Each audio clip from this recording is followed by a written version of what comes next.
Si Senator Bato de la Rosa kumpirmado ngang wala na sa Senado. Si Senate President Peter Cayetano naman mariing iginiit na inatake ang Senado sa naganap na putukan kagabi. Kaugnay niyan, kumuha pa tayo ng mga karagdagang detalye sa pag-ulat ni Bombo Angelo Aganan. Bombo Genesis, Bombo Ever. Kinumpirma ni Senate President Alan Peter Cayetano na wala na sa Senate building itong si Senator Ronald Bato de la Rosa matapos ang naganap na putukan sa loob ng gusali kagabi at kaugnay ng kinakaharap na arrest warrant ng senador mula sa International Criminal Court dahil sa munay pagkakasangkot sa war on drugs noong Administrasyong Duterte. Ayon kay Cayetano, nagpadala ng text message sa kanya ang asawa ni De La Rosa kung saan sinabi nitong marahil ay ginamit umano ng senador ang pagkakataon sa naganap na kaguluhan at putukan sa loob ng Senado upang quote-unquote ito ay makatakas o umalis sa gusali. Dagdag pa nito, sariling desisyon at kagustuhan umano ng senador matapos ang naganap na insidente sapagkat nakita umano itong nadadamay ang kanyang mga kapwa-senador sa mga tangkang pag-aresto laban sa kanya. Mensahe din umano ni De La Rosa sa mga kasamahan sa Senate Majority Bloc ay huwag sayangin ang kanyang sakripisyo at manatiling matatag at buo ang kanilang hanay. Kung ganyan, pakinggan natin ang mga naging pahayag ni Senate President Alan Peter Cayetano. Kinonfirm ng Sergeant at Arms that he's no longer in the building. I'm waiting for the complete incident report, anong oras umalis. In the meantime, nakausap ko at nag-text sa akin yung kanyang wife. So sa 13, sabi niya, sana wag sayangin yung sakripisyo na ginawa ni Senator Bato. She hopes that we stick together. Tapos eto sabi niya sa akin, good PM sir, in behalf of my family, we would like to thank you and all the other senators for all the support you have done for my husband. At the same time, I'd also like to ask for forgiveness for all the confusion and havoc it has created in the Senate. It is for this reason, I am sure that Ronald made his, in quotation mark, escape.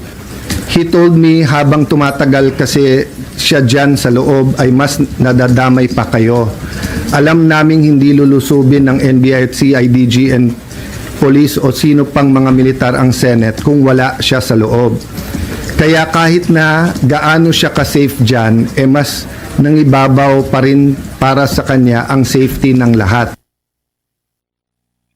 Kasunod nito, Bombo Genesis, iginit ni Cayetano na walang mali sa pag-alis ni De La Rosa sa Senado. Pagpapaliwanag niya, wala naman umanong arrest warrant na may pakita ang National Bureau of Investigation upang masabi na may kasalanan ng senador at muling iginiit na tangyang kikilalanin lamang ng kampo nila ay ang arrest warrant na galing sa Korte ng Pilipinas.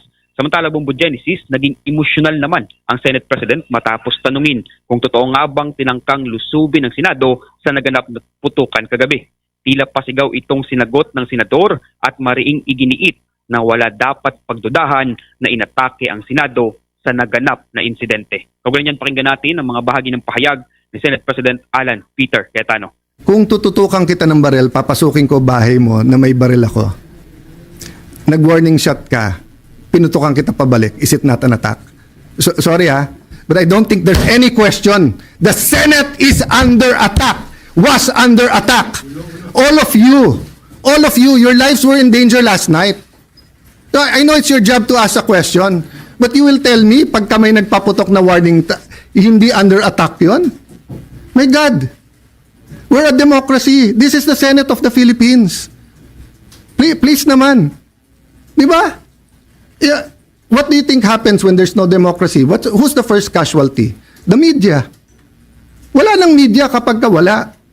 Di ba? Pag sinabing kami muna nagpaputok, umatras sila, or security guard ng GSIS yun, di sabihin nyo baka ito ay gawa-gawa lang, baka ito ay drama. Pero nagko-focus kami dito, hinihintay namin articles of impeachment, nakita nyo naman lahat ng pangyayari.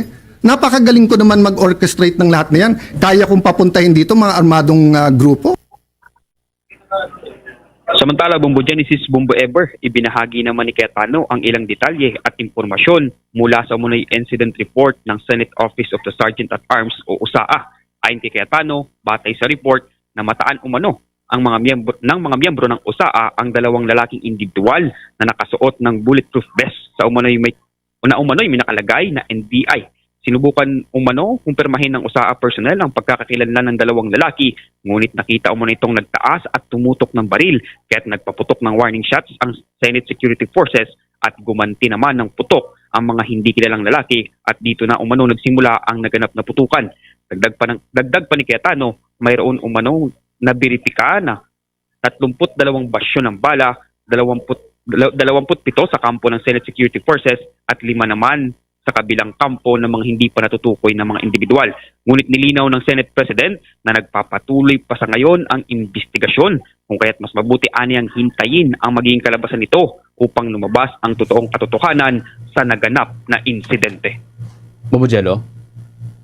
Yes, Bombo Genesis. Oo. Anong sitwasyon ngayon dyan sa may bahagi ng Senado? Mga 23 hours after nung naganap na putukan kagabi?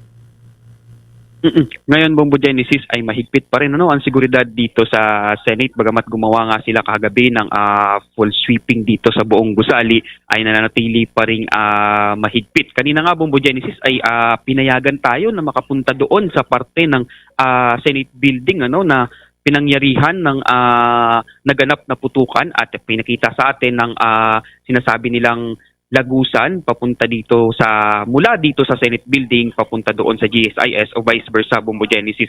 At sa ngayon ay dahil nga Webes walang session at wala din mga committee hearing, ay medyo kalmado na rin dito sa Senado, Bombo Genesis. So yung area kung saan naganap yung putukan or theoretically palitan ng putok, dahil ito nga yung gustong sabihin ng Senado, yun ay malapit na sa may Government Service Insurance System building? Yes, Bombo Genesis, pag tinanaw mo yung kabila noong nasabing pintuan, ay makikita mo na ang building ng GSIS, Bombo Genesis. Kanina nakita natin, tinakpan na nila yung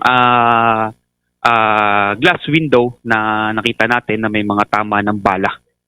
Kaya pala Bombo medyo may Genesis. kalakasan kagabi doon sa may part ng GSIS mismo kung saan naroon ang National Bureau of Investigation. As to doon sa investigation, anong nandyan ngayon na mga personnel? Sa ngayon, Bombo Genesis, ay wala nang nakatalaga dito mga personnel. Tanging mga security na lang kasi kagabi o kaninang umaga ay natapos na nga ang pagsasagawa dito ng forensic investigation sa parte ng building kung saan naganap itong putukan nga, Bombo Genesis. Pero anong agency ang nagsagawa, ang lead na nagsagawa ng investigation? Ayon kay Senate President Alan Peter Cayetano, Bombo Genesis, ay pinangungunahan daw ito ng Department of Interior and Local Government. Sa ngayon, Bombo Genesis, sa ngayon, dahil sabi niya nga kanina ay hindi daw mabigyan itong National Bureau of Investigation ng mga impormasyon dito sa naganap kasi nga kabilang sila sa iniimbestigahan, allegedly kabilang sila sa iniimbestigahan, ayon yan mismo kay Senate President Alan Peter Cayetano, Bombo Genesis. Bombo Ever, would you questions? Alright. Bombo Angelo, ngayon na wala na nga, confirm na wala na dyan sa Senate premises si Senator Bato de la Rosa. Kamusta, binaba na ba yung full alert status dyan sa may Senado? O meron pa rin mga nakadeploy dyan na mga military units or Philippine personnel? Philippine National Police personnel. Yes, Bombo Ever. Wala na dito yung mga namataan nating mga marine personnel na nandito kagabi, pero sa labas sa gate ng Senado mayroon pa ring mga nakatalagang Philippine National Police officers nga, Bombo Ever. Alright. How about dun sa mismong pinangyarihan ng putukan pala, Bombo Jello? As of now, naka-cordon pa rin ba yung area? Yes, Bombo Ever, pardon? Naka-cordon pa rin ba yung area para ma-contain yung pinangyarihan ng putukan kagabi, Bombo Jello? Yes, Bombo Ever. Kanina ay pinayagan lang tayo pansamantala at inescortan nga tayo nitong mga personnel at kasabay namin kanina si Senate President Alan Peter Cayetano kasi pagkikwento niya ay sa tagal niya dito sa Senado o sa panahon na nandito siya sa Senado ay hindi niya umano alam na merong lagusan dito sa parting ito patungo nga doon sa GSIS, Bombo Ever. Okay. From time to time, maki-update pa rin tayo dyan, Bombo Jello. Pero one last question na lamang. Update doon sa medyo emotional breakdown kanina ni Senate President Alan Peter Cayetano. Kamusta na siya ngayon? After nung medyo pagalit na sagot niya kanina. Bombo Genesis, right after the press con, Bombo Genesis ay humingi ito ng pasensya, patawad dito nga sa atin sa grupo ng media kanina sa press con na medyo naging emotional siya at medyo eto nga medyo pasigaw yung sagot niya. Ito daw ay dala lang ng emosyon sa kanyang mga naging karanasan kagabi at medyo ano pa daw siya ngayon, Bombo Genesis, dahil nga sa mga nangyayari. So, humingi naman siya ng pasensya, Bombo Genesis. Naging kalmado naman siya pagkatapos ng press con, Bombo Genesis. Sige. Maraming salamat. Ingat ka dyan, Bobo Jello. At yan muna ang mga latest updates mula dito sa Senado. Ako si Bombo Anghilogadan. And this is Bombo Radio Philippines, the #1 and most trusted source of news and information. Basta Radio, Bombo! For the most trusted source of news and information, visit our website at www.bomboradio.com. Follow us on Bombo Radio mobile app, Facebook, YouTube, TikTok, and X, formerly Twitter. Like, share, and stay connected. Anytime, anywhere.